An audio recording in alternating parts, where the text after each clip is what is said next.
আম করে খাইয়ে লিব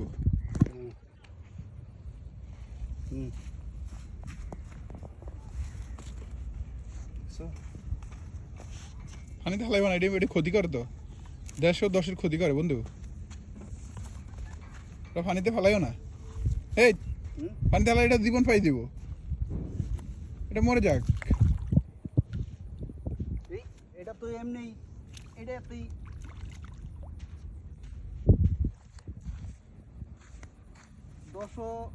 110 ক্ষতি করে ঠিক, কিন্তু একটা জীবন মইরা যাইতাছে, ঠিক আছে, এটা দেখতে খুব খারাপ লাগতাছে, এই জন্য মানে।